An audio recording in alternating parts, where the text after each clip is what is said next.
Today we're talking about the dark night of the soul. This is a term that is more and more is commonly used. People who are on a spiritual path, they'll talk about having been through or being in the midst of the dark night of the soul period. It's sort of a term that was coined in the Middle Ages, or at the end of the Middle Ages. And the dark night of the soul is a metaphor used to describe a phase in a person's spiritual life marked by a sense of loneliness and desolation. It is mentioned by spiritual traditions throughout the world, but particularly by Christianity. But we also find parallels of it in Muslim religion and in Buddhist religion particularly. There was a Roman Catholic mystic called Saint John of the Cross who wrote a poem in a treatise on the dark night of the soul. And he talked about there being 10 steps, which he called the 10 steps of love, of what happens to a person when they enter a situation where they feel they're in the dark night of the soul. So as I was doing research for this lecture, I read through those steps and decided that it made so little sense for the world of today, I was not going to share them with you. But I will share this about that. In the view of St. John of the Cross, the dark night of the soul is when you start feeling this disconnection from God. And you go through this process, and at the end of which you will feel again reconnected with God within the parameters of the Catholic religion. So he wrote this like it was a manual. So those books that say, so you have decided to go through a dark night of the soul. This is your manual. This is what you need to do to go through this situation. And if there was a manual, you would not feel lost, right? So they started out, the mystics of the past, they started out like they already had the answer. And basically these 10 steps of love, these stages of the dark night of the soul, were considered to be just a way to confirm in their experience what they already thought that they knew conceptually. So they just knew that their beliefs were right, and they were going through a period of crisis, and at the end of that period of crisis, they would again come back to the beliefs of all that they knew that was right. And I don't think that these steps apply to anybody, but I know they particularly do not apply to free thinkers or to the kind of people that would be attracted to places like the Positive Living Center of Knoxville. I think part of both the dread and the excitement is that in spiritual search, you can often feel like you're jumping into the void, and that you don't know what you're going to find at the end. You get into this crisis, this spiritual crisis where you feel isolated and disconnected, and you aren't really sure that when this period is past, there's going to be something there to comfort you. Or you're just going to feel like you jumped into the void and you continue floating, and there's never an end to it. And so, you know about Mother Teresa. There was a lot of controversy about Mother Teresa after she died because some letters were published that she had written to a friend about her own spiritual crisis. But throughout her life, this now saint of the Catholic Church, she kept going back to what was already her strong faith. I think that's a good example of how when people are into a very structured system of beliefs, they go through a crisis to come out at another level of the same beliefs. But that's not always going to happen when you have decided to be a free spirit. So these are some of the symptoms that people identify that you can know you're going through a dark night of the soul. One of them is you don't feel like yourself. Another one is that the things that you used to hang on to just don't do it for you anymore. In other words, the things that you used to lean on, that formerly you thought were pillars of your existence, all of a sudden they just feel like crutches. And all of a sudden, this can happen all of a sudden or it can happen gradually, but I'll give you an example. For example, I know somebody who is very, very smart, and through every circumstance of life, this woman, she would revert to study. Whenever she felt there was some crisis or something not just going quite the way she wanted it to go in her life, she went back to studying because studying gave her a sense of security. You know, getting more books, getting more videos, signing on to more seminars. This gave her the impression that she was doing something about her life and she was learning more, and gaining knowledge gave her security. Why did it give her security? Because she was already extremely smart. So one of what had been the pillars of her existence was that she was smart and that she could trust knowledge.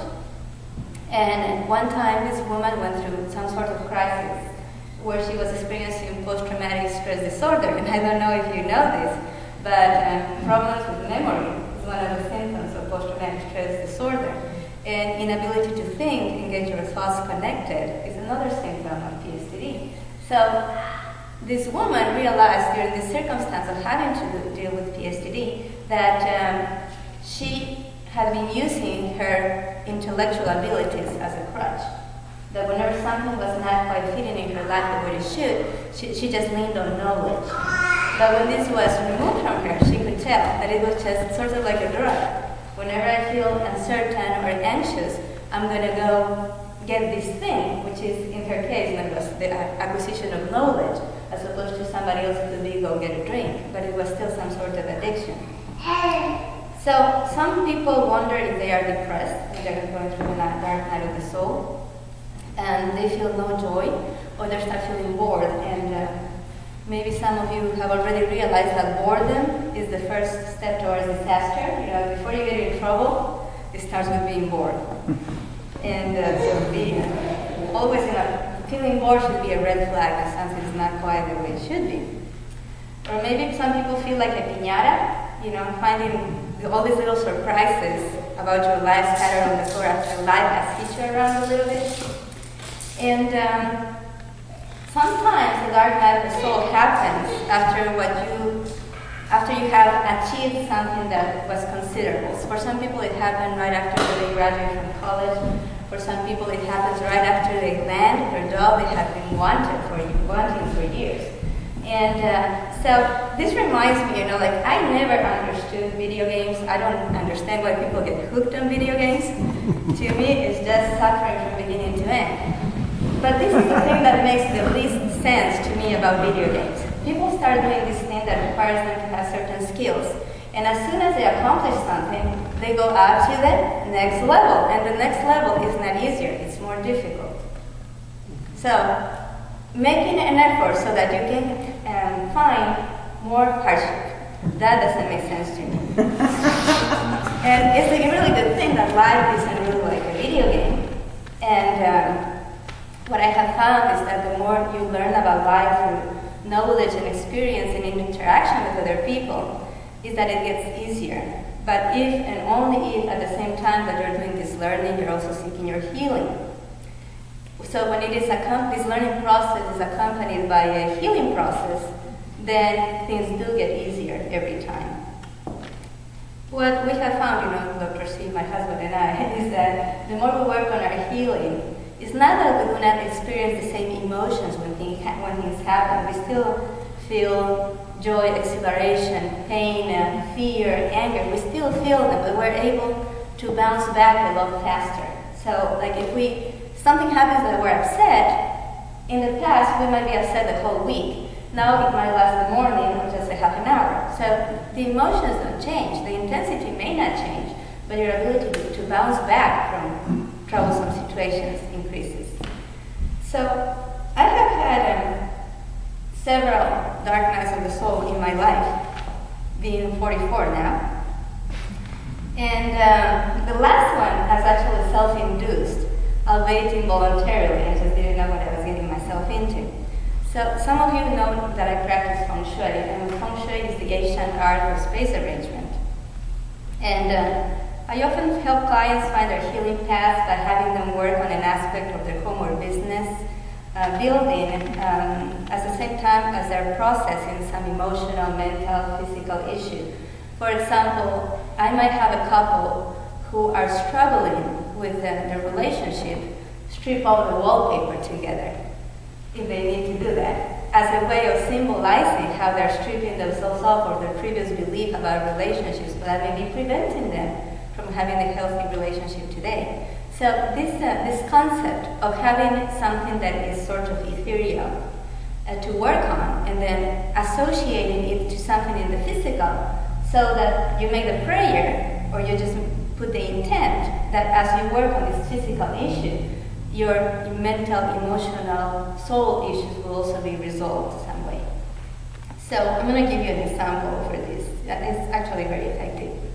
I was working with a woman who was very, very pretty. Everybody that knew her would have said she was one of the most handsome women they knew in town.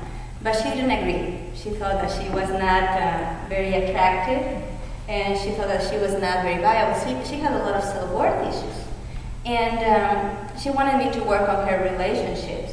She wanted to find a mate. And I told her that I had seen that there was so much weakness in the life area that in Feng Shui we identified with wealth and self-worth. There was so much weakness there that I was afraid that if we worked on her relationships, she would attract the wrong kind of partner. Well, she didn't listen to me. She did whatever she wanted. And what do you think happened? She attracted the wrong kind of partner. So after that experience, she said, okay, let's do what you said. So she had done a remodeling project, and all the debris that was left from the construction had been piled on what in a corner of her backyard that in Feng Shui we associate with wealth and self-worth. So as she worked on cleaning that up, she made this prayer that her issues with self-worth be resolved. So at the end of this process, she was able to find a partner with whom she's now married. And at the same time, her wealth improved, her ability to make money and keep it. Because it's making money doesn't always or usually translate into wealth. But making money and being able to make that grow, that is wealth. So she had this feeling, she had always had this feeling of being inferior or less than other people.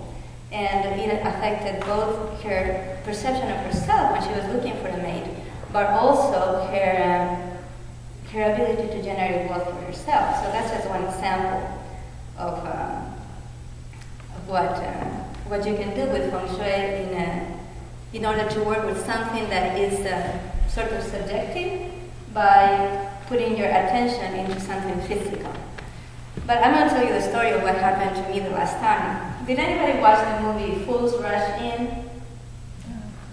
It's a movie with Salma Hayek, the Mexican actress, and her counterpart was one of the actors in the series Friends, the one that was the romantic interest of Courtney Cox in the series. I don't remember his name.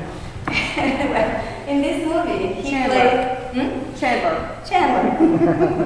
So Chandler and Salma Hayek were in this movie, and she was of Mexican origin, and he was an American architect from the Northeast. And they get married because she gets pregnant. And so he has moved to the West Coast for a year while he completes a project, and he has rented a house that has white and gray walls. And that's the way he likes it. Like many architects, he has this minimalist sense of aesthetics. So first they're keeping their relationship hidden, but when her family finds out, they surprise them by redecorating the house. So he leaves home one evening. He leaves a white and gray house in the morning, and he comes back that evening to a party with walls painted with ochre, mustard color and terracotta, and just bright colors, all sorts of funky decorations on the walls. And I was trained as an architect in Ecuador, and I'm not licensed to practice here, but I did get the degree. And a lot of my teachers had this minimalist, the teachers I loved, and they had this minimalist approach to architecture. So I found at the end of this movie that I have fallen in love with happy Mexican colors. And since then, I have wanted to have happy Mexican colors. So this was in Mississippi. Then my husband and I moved to Iowa so he could study to become a chiropractor, and so we could pick up 2 babies. And which we did, as you know. And Iowa, it's not that it's so cold all is that it's cold for so long. 9 months of cold weather, 3 months of extremely hot weather.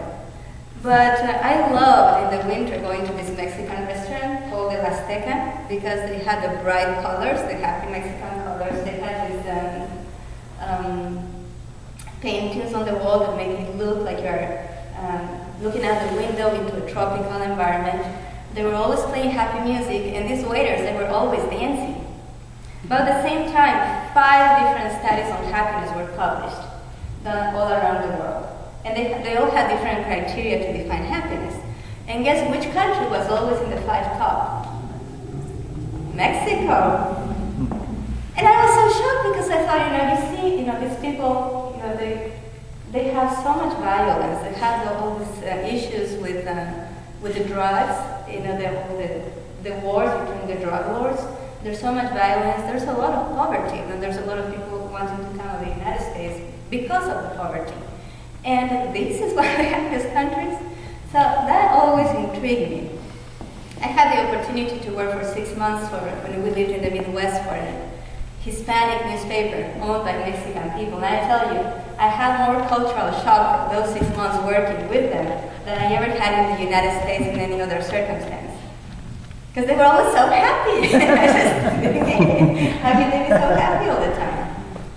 So some of the explanations they have for Mexican happiness are that they are very strong in community. Their communities are strong, their extended families are strong. Friendship is a high value for them. They have good weather most of the time. Festive colors, music, food, and a festive, hopeful outlook on life.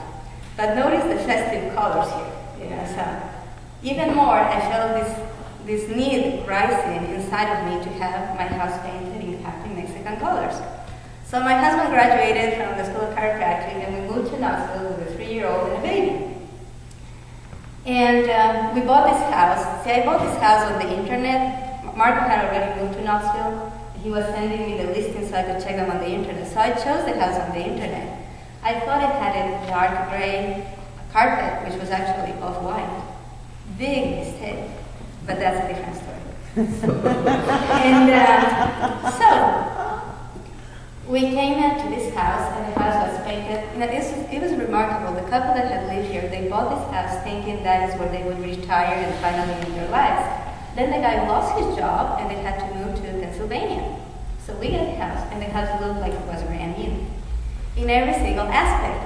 This couple, they had not put their personality in the house. So it was like the house had stood still for 8 years since it was built, and nothing had actually changed. They still had the mini blinds that the builder had put in. The walls were still the off-white of the original paint. And the house is small, it's about 1,200 square feet. So strict Feng Shui theory says that when you have a small house, you paint it in neutral colors, and then you accessorize with bright colors, because it can become overwhelming to have strong colors in a small house. But I could just not get out this idea of the happy Mexican colors. And I'll tell you something about my particular history. Why I was so drawn to happiness is because I always had a tendency to a certain type of melancholy. So no matter what the circumstances of my life, no matter how happy I felt, how good things were, I always had this feeling that any moment anything could go wrong. And I actually had sort of like a glass ceiling for happiness, that I could allow myself to get so happy, and then I had to stop. And I had to start worrying about something in order to keep myself from getting too happy, which could be extremely dangerous, I thought. Why did I think this was extremely dangerous? But first let me tell you that in traditional Chinese medicine, of which Feng Shui is one of the 5 branches, there's 3 types of happiness. One is the happiness that comes from satisfaction at the end of the day, when you have completed all your work and you sit down to have a nice dinner, maybe watch a movie, play a game, or the kind of joy that you feel when you look at children's antics or the things they say. That joy that you feel from looking at innocence, and that makes you hopeful and trusting about the future. That's the first type of happiness. The second type of happiness is the type of happiness that you feel at a party or a drumming session, and it's sort of a happiness that crackles and goes up really, really fast, and usually ends up in exhilaration. And I don't think I ever had a problem with any of those two. The third type of happiness is the happiness of waking up in the morning and looking ahead at the day and saying, whoa, I'm going to do so many cool things today. I read in an interview about Steven Spielberg, the movie producer, that when he's working on a project, he wakes up and he can't wait to get to the studio to continue to work on that project. When was the last time you felt like that? Like, whoa, it's a new day, I'm going to get up. Well, this is actually a type of happiness that comes from anticipation, enthusiasm, and just having enough strength to work and get through the day. And I always struggle from that type of happiness, with that type of happiness because of my upbringing.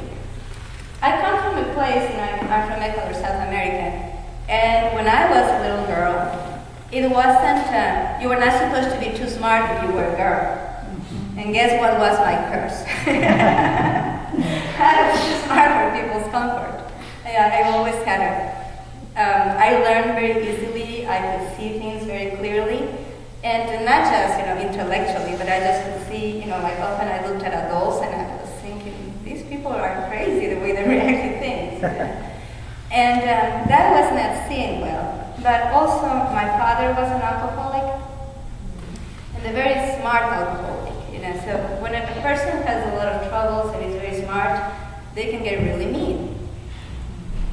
I had a couple of cats. Did you know that cats are predators of snakes? No. Now, did you ever see a cat catch a snake? I imagine that cats, being smart, would grab the snake by the neck and they would drag it. But they don't do that. They hold it from the middle. Because apparently the snake needs to be able to go like that to bite. It cannot leave from this position and bite.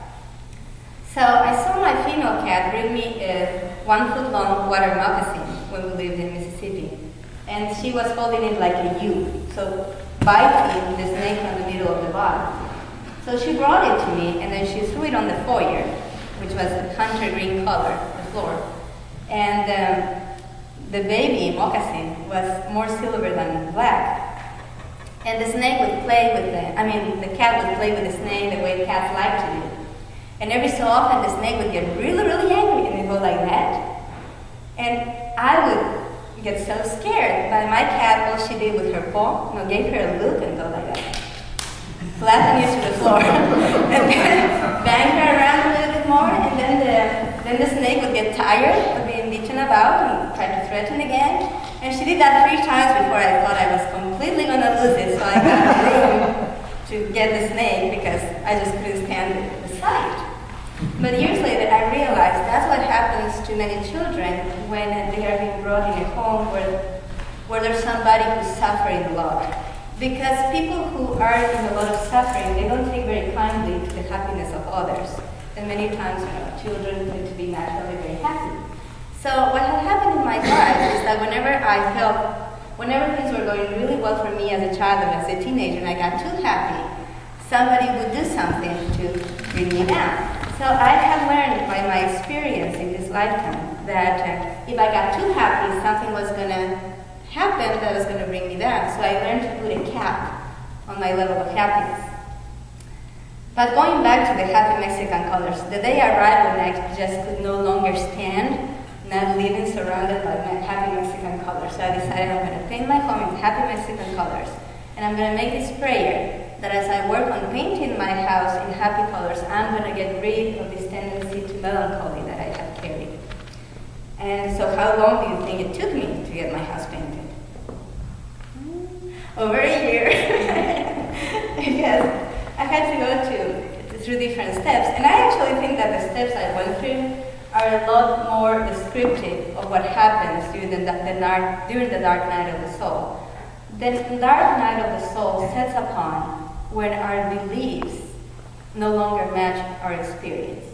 So we have had this set of beliefs that gave us comfort, and they were sort of anchor points for our lives, and that gave us security. I'm sure, if raise your hand if you were brought up in a religion that was not religious science.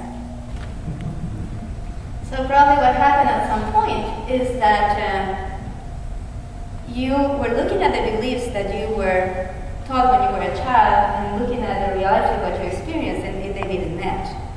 Now, for some people, this happens very smoothly. For other people, there's actually a crisis. I remember my husband and I, when we lived in Mississippi, we started reading the Conversations with God series of books. And we had to read the first book 3 times to stop feeling like we were going to get struck by lightning. Just when we were reading this book. So you can relate to that, right?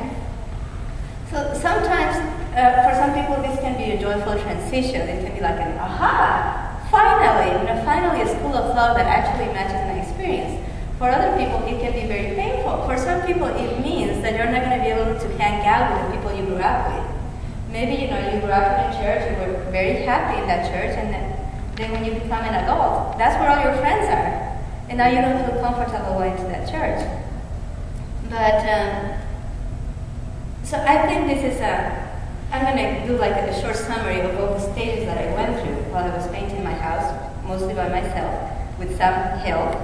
Can you imagine of who? Oh, Lord. About this guy. And because I think they actually relate to how a lot of people live when they go through one of these experiences called the dark night of the soul. So the first thing that I identified is that I was afraid to make mistakes. I have never perceived myself as a person who had a hard time making decisions, but I actually had a really hard time making decisions unless they were in the known. I could make really good decisions when I had all the information, when I knew all the factors. If a decision had to do with the unknown, like what would happen if we paint this sanctuary in lime green colors?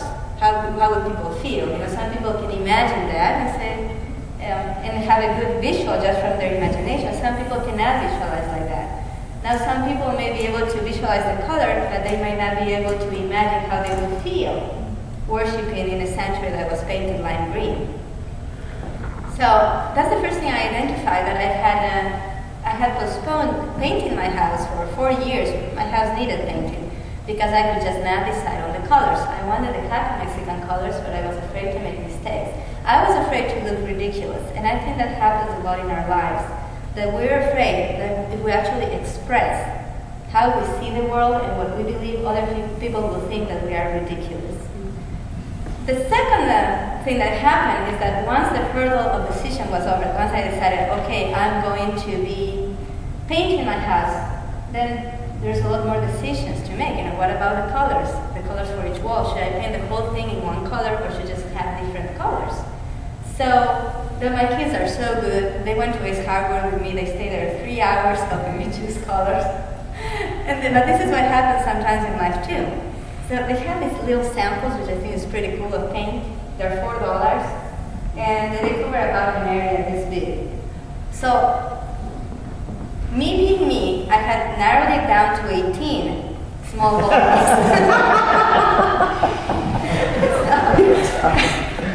When I look at how much that was going to cost, that was like 3 gallons of paint. So I decided, okay, I'm going to continue to narrow it down. And so I only took 8 colors of paint to my house. And then I happily started testing the colors. So by that evening, I ended up with a quilt work of colors in my house that I just couldn't stand. So this thing that I did, impulsively started painting on the walls. I could have painted on paper and stuck the paper on the walls, right? But no, I just did it on the walls. So this gave me the impulse to start working. And this was a very good lesson in accepting mistakes. See, in my mind, I thought having a copper wall on one end of the room and a red wall next to it. And I see your smiles already, but I wasn't as quick at seeing that as you are. I could only see what a mistake that was once I painted it. So learning that I recognize a mistake and it's just paint, I can paint over it. It doesn't make me a bad person because I made a mistake. Step number 3 was temptation. Temptation came in the form of an offer of help. There was, we have some friends that take foster kids on. They're teenage kids that they take. So a couple of these kids, it was the end of summer last year, so they offered to help for free. And I knew I couldn't take that help because I had made a commitment with myself that as I painted my house, I was going to work through these issues of melancholy. So why would it be a problem to have them help me? Because it would happen too fast. You know what happens when you make changes too fast? It's called a healing crisis. So I didn't want to go into a healing crisis, so I said, no, thank you. And they looked at me like I must be insane, and refusing free help. And because I knew these issues ran very deep, I needed to have, it was better. Sometimes it's a lot better to have things happen slowly than to have them happen very quickly. And other times, getting help and making things happen fast is better. So, this, in Feng Shui, the type of happiness that I was telling you about, the one that needs to rise and confront life like a snake, without a cat having and pulling it down. That's the type of happiness that has to do with what the Chinese call the wood element, which is symbolized by the living, thriving forest. So it's this energy that makes the tree grow steadily and strong away from gravity. Because gravity is constantly pulling things down, but the tree is able to grow against from gravity. And that is the kind of strength that gives you that kind of anticipation and enthusiasm to feel happy in the mornings. So one thing that I did, for example, in the area of my house that represents these types of energies, I used a little brush and I painted from the bottom up. So I paint one line from the bottom up, and then because I wanted to record in my body the motion of rising from the floor up. So that can be very helpful. Then I got some really authentic help from little ones that helped me see the tenderness of the child and feeling okay with making mistakes. What child doesn't want to paint? And so my voice helped me, which took me about 4 times longer, probably, as it would have taken me certain areas if I hadn't supervised their painting. But it was such a good experience for them, and it was so joyful because we laughed so much. So I'm having this experience of painting my house to get rid of melancholy, and at the same time, I'm experiencing all this joy of the family that we are making. And we get 2 chances at family, at least. And then a little girl came to help. And it's a little girl I feel very attached to her because she reminds me she's very, very smart. And she is blessed by having parents who value that she's smart. So having her help me paint a wall in my bedroom, I could see her tenderness and her sweetness and how okay it is to be a girl and to be smart. So that was very healing for me, that experience of having this. And this really was help. Even though it took me a lot longer to complete the project, it was really help in at an emotional level. And another thing that I did that you can do is anybody thinking of repainting their house now? Is anybody getting motivated? One thing that you can do is you can write, how we go from positive thinking to positive speech to positive writing of intent. But how about if you wrote your goals, your aspirations for life on your walls? And they are there. So what we did is we wrote everything we wanted that is related to this type of rising energy in the area of the home that represents that energy.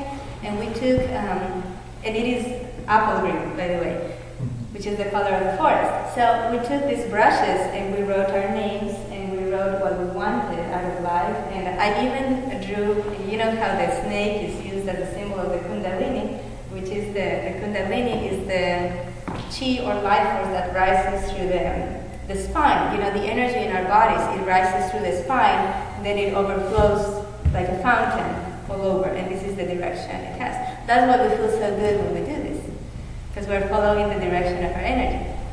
So I drew a little snake to symbolize, my rising energy that this time is not being pulled down by a cat. And so that's another thing that you can do. You can actually write. Or if you are making a remodeling project, you can actually hide something in between the drywall that is symbolic of what it is you want in life. So then it came a stop. There's a time during the dark night of the soul when you feel that you just have gotten stuck. You feel like there's no improvement, there's no going backwards, but you're really, like with any decluttering project, when you decide to organize your closet, there's a point where you regret it because things look much worse than they looked before. And so this stop came when my older son, he said, after we had agreed that we're going to paint our dining room in yellow, he said he didn't want yellow, he missed the white, and he actually missed the white all over the house. Now in Feng Shui, the color white is related to melancholy. It's so in our tradition, in our Western tradition, we wear black when we're mourning. In the Eastern tradition, they wear white because it's considered to be a color that helps you deal with grief better. So for months, we could not advance because he was just stubborn, and I didn't have the heart to tell him no. I wanted him to experience that his opinions matter. I didn't want to impose on him. And I figured if this is happening, it's probably because I need a little bit more time so I don't go into the healing crisis. So then, it was just then that I realized, oh, this is a dark night of the soul. See, I was so distracted with the project of painting that I had not even realized I was going through this process. And but I was, like a doctor who recognizes the symptoms of the flu in himself and thinks because he knows what it is, it's not going to hurt, right? Because because you have the knowledge of what's coming, that it's not going to be painful. So, and it is a little bit absurd, right? That was my thought. I know what this is, so it's not going to hurt. And so I suppose that's some sort of denial. But from that point on, when I noticed what it was, I noticed that when I made my prayer, that I'm going to get through this by doing this other thing. When I got to that moment, and I realized that the way that God was producing this healing in my life was through a very gentle dark night of the soul. The only reason it was gentle is that I was occupied with something physical. So my mind, my attention were engaged in this physical labor. So I was not always sunk into my thoughts and my feelings. And sometimes I noticed that if I did something, if I pushed myself a little and finished the wall, then I would have an inner transformation. And sometimes it was the other way around. The inner transformation came first, and then it became really, really easy to paint the walls. So what often happens when you're going through any time of crisis is that have that saying that the bread can be burnt as you take it out of the oven by touching something that's extremely hot. So sometimes that happens that when you think that you are done with the process, there's still a little something to be done. And what happens to me was really funny because I finished painting my house and I was feeling sort of exhilarated that I finished the project. And then I had this gnawing feeling that something was not yet done, and I realized I had missed one strip on top of a lintel of a door. And so I had some more things to go through before I was actually able to get up there and finish that line. So, but one day, this ominous feeling of thinking that I can only have such a level of happiness and going beyond that could be dangerous, it just lifted. It was sort of like when you try to open up a document with a program you had erased. One time I erased by accident Microsoft Word from my computer. And then I was looking at my Word document and clicking on them, going, why are they not opening? And so that's what happens when true healing comes to your life. You want to feel upset about a particular situation, but the software, the application to run it is no longer there, so you can't. Even if you try really, really hard, you can't, because something has been erased, and that's the way you want it. So, the reason I wanted to share all this with you is that we are not called the positive thinking center of Knoxville. It's the positive living center of Knoxville, which is one of the reasons that my husband and I were actually attracted to the center, is that it was positive living and not just positive thinking, because we have been involved with other groups that stress very much on positive thinking, but had trouble transmitting this thinking into reality. So, as I had said before, the first step is to have a positive thought. But after you have had a positive thought, it helps if you talk about it, you tell somebody about your goals or your ideas that you have to feel better or to live better. And once you talk, what you have done is something really magical. You have taken something that is ethereal, a thought, right? You can weigh a thought, You can't put a thought away. It's not physical. It's so completely ethereal. But when you speak it, you take this ethereal thing, and all of a sudden, it's vibration. It's sound waves. It's in the physical in some level. You can take it a step further, and but let's go back to the power of words. Even though the word is just waves, the word can produce a lot of things. Like let's say James. About how much do you weigh? About 155 pounds. Do you mind standing up? Sure. Thank you very much. You can sit down now. You see how I just lifted 150 pounds? With the power of my word. Words are powerful. So there's tremendous power, and it feels magical that you can have a thought and put it into words, and now it has power. But you can go even further, right? You can write it down, and then it's not, because the sound is also momentary. It fades away. The words fade away. But when you write it down, that's why contrast needs to be written, and because it's written, it stays the same over time.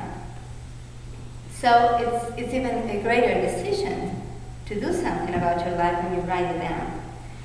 Then it's been put into physical form. Now it exists on a piece of paper. It's ink on a piece of paper.